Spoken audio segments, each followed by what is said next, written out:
मिठू Marshal को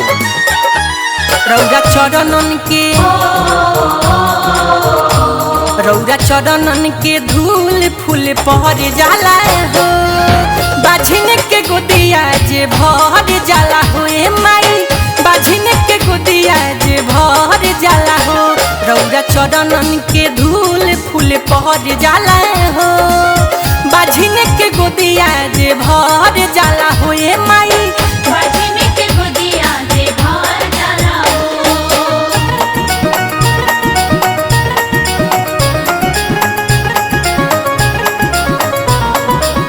जय दुर्गा माई राउर महिमा महान, दुखियन के दुख हरा जानेला जहान। रौरा दहाया से लंगड़ा भी पर्वत चढ़े, हर थाके न कबो आगे बढ़े।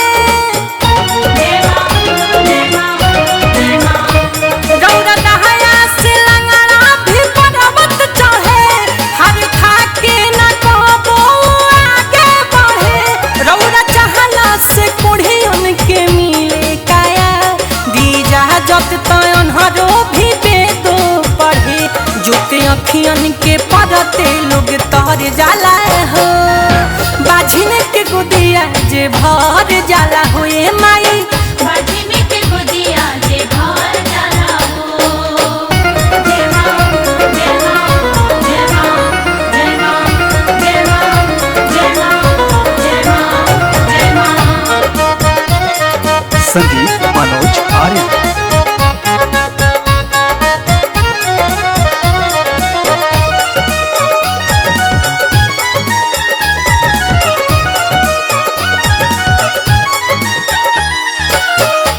सब देवतों में माई रौरा बानी महान। ब्रह्मा विष्णु महेश करे आदर समान।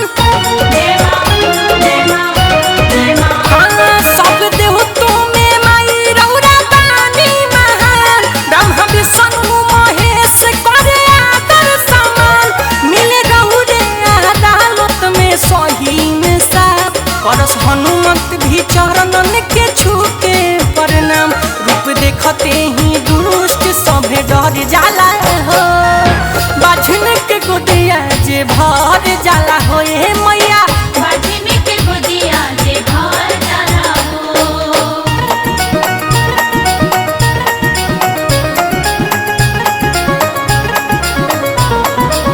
जय दुर्गा माई राउर महिमा महान, दुखियन के दुख हरा जानेला जहान। रौरा चहनी तो सृष्टि के भाई जन्म, हाथ रौरे पड़ल बहारी मुंड के बटम। ए माई रौरा चहनी तो सृष्टि के भाई जन्म, हाथ रौरे पड़ल बहारी मुंड के बटम। लिख राइटर राकेश गावे मिठू मार्शल, रौरे चाहला से हो जाए दुनिया खत्म। पल भर में शिड्यूल सब बिगड़ जाला हो। बाझिन के गोदिया जे भर जाला हो ए माई, बाझिन के गोदिया जे भर जाला हो। रौरा चरणन के धूल फूल पहर जाला हो। बाझिन के गोदिया जे भर जाला हो ए माई,